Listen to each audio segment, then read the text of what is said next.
Smart kitchen tips. કોથમીર અને લીલા શાકભાજીને કપડામાં લપેટી ફ્રીજમાં રાખવાથી તે લાંબા સમય સુધી તાજા રહે છે. ગ્રેવીમાં ટામેટાને બદલે ટામેટા કેચઅપ ઉમેરવાથી સ્વાદ વધે છે.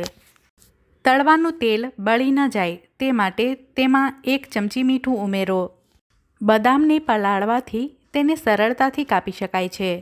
લીંબુનો રસ કાઢતા પહેલાં લીંબુને નવસેકા પાણીમાં ડુબાડો.